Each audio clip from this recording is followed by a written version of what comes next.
नमस्कार, आप देख रहे हैं बुद्धा नेशनल न्यूज। कुशीनगर के हाटा से खबर है। विधायक मोहन वर्मा ने आम लोगों से देश हित में अनावश्यक सोने की खरीदारी से बचने की अपील की है। विधायक ने कहा कि प्रधानमंत्री नरेंद्र मोदी के आह्वान को ध्यान में रखते हुए देश की आर्थिक मजबूती और संसाधनों के संतुलित उपयोग के लिए नागरिकों का जागरूक होना जरूरी है। उन्होंने लोगों से आवश्यकता के अनुसार ही डीजल पेट्रोल लेने और अनावश्यक वाहनों के उपयोग से बचने का अनुरोध किया। मोहन वर्मा ने सुझाव दिया कि एक ही दिशा में जाने वाले लोग झुंड या साझा व्यवस्था में वाहन चलाएं, जिससे ईंधन की बचत हो सके। उन्होंने याद दिलाया कि पूर्व प्रधानमंत्री इंदिरा गांधी ने भी अपने समय में देश हित को देखते हुए जनता से सोना न खरीदने की अपील की थी।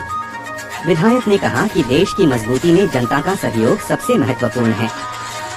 हमारे संवाददाता श्री कृष्ण की रिपोर्ट। लोग जो भी ईंधन का खपत कर रहे हैं उसमें कटौती करें और अनावश्यक गाड़ी घोड़ा न चलाएं और फिजूल की खर्ची को बंद करें।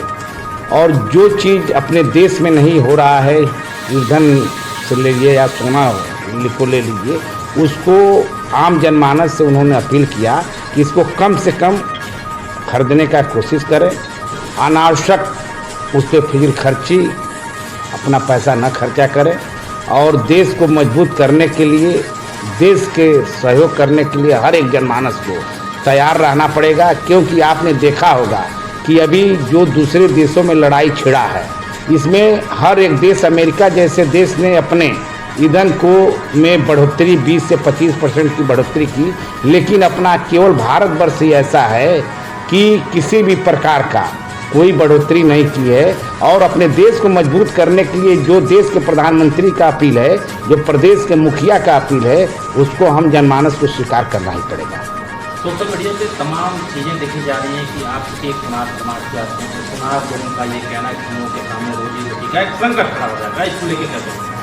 देखिए, सरकार बंद या सोनार जो व्यवसायिक हैं, ये केवल सोनार ही नहीं है, अन्य वर्ग के लोग व्यवसाय कर रहे हैं, व्यवसायिक हैं, उनको भी थोड़ा सा, एक साल की बात है, उनको भी थोड़ा सा धैर्य रखना है। ऐसा नहीं है कि अगर सोना चांदी नहीं बिकेगा तो सरकार बंधु खाने भी न मर जाएंगे, क्योंकि उनको भी देश के लिए साथ खड़ा रहना पड़ेगा और देश के हित में उनको साथ चलना पड़ेगा। इसलिए देश के अंग हैं, चाहे स्वर्ग व्यवसायी हों चाहे ईंधन व्यवसायी हों, सबको सहयोग करना पड़ेगा, तभी देश अपना मजबूत होगा। अब अपने क्षेत्र की जनता से क्या अपील करें? मैं अपने क्षेत्र के जनता से यही अपील करूंगा कि जो देश के मुखिया और प्रदेश के मुखिया ने जो आह्वान किया है, उस बात को मान के और उनके बताए हुए बातों का पालन करें और सुखमय जिंदगी जीने के लिए कुछ न कुछ करना ही पड़ेगा।